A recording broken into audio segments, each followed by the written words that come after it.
ہم کریں گے ہر مظلوم کی حمایت۔ السلام علیکم، میں ہوں حورین فاطمہ اور آپ دیکھ رہے ہیں حمایتی نیوز HD چینل۔ نظر ڈالتے ہیں آج کی اہم خبروں پر۔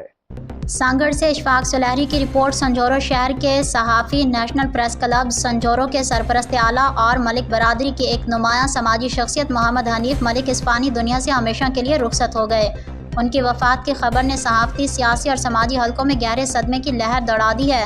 تفصیلات کے مطابق محمد حنیف ملک، جو اپنی محنت، دیانتداری اور سماجی خدمات کی وجہ سے سنجورو اور ضلع سانگڑ بھر میں ایک معتبر نام رکھتے تھے، رضا الہی سے انتقال کر گئے۔ ان کے نماز جنازہ دوپہر 2 بجے میونسپل کمیٹی پارک سنجورو میں ادا کی گئی، جس میں ضلع بھر کے سیاسی، سماجی اور صحافتی شخصیات سمیت ہزاروں شہریوں نے کڑی شرکت کی۔ نماز جنازہ کے فوراً بعد انہیں آبائی قبرستان میں ہمیشہ کے لیے سونے کی جگہ دے دی گئی ہے۔ نماز جنازہ میں ملک برادری کی معزز شخصیات، صحافی برادری کے اراکین، مقامی سیاسی رہنماؤں اور عام شہریوں کی بڑی تعداد نے شرکت کی، جو مرحوم کی مقبولیت اور سماجی اثر و رسوخ کا غالب ثبوت ہے۔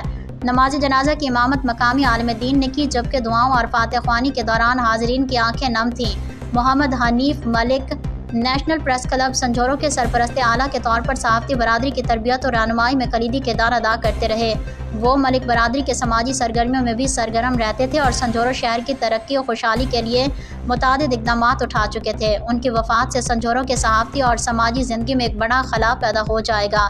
وفات کی خبر پھیلنے کے بعد ضلع سانگڑ بھر سے تعزیت کا سلسلہ جاری ہے۔ سیاسی جماعتوں، سماجی تنظیموں اور صحافتی اداروں کی جانب سے مرحوم کے اہل خانہ کے لیے دکھ اور سوگ کا اظہار کیا جا رہا ہے۔ مقامی صحافیوں نے انہیں سنجورو کی صحافت کا ستون قرار دیتے ہوئے ان کی خدمات کو خراج تحسین پیش کیا ہے اور مرحوم کے اہل خانہ اور قریبی رشتہ داروں سے صبر و شکر کا دامن تھامنے کی اپیل کی ہے۔ اللہ تعالیٰ مرحوم کو اپنے جوار رحمت میں اعلیٰ مقام عطا فرمائے اور غم اندوز خاندان کو صبر جمیل بخشے۔ باخبر رہیے ہر جگہ ہر وقت، جانیے ملکی و غیر ملکی حالات و واقعات یقین کے ساتھ۔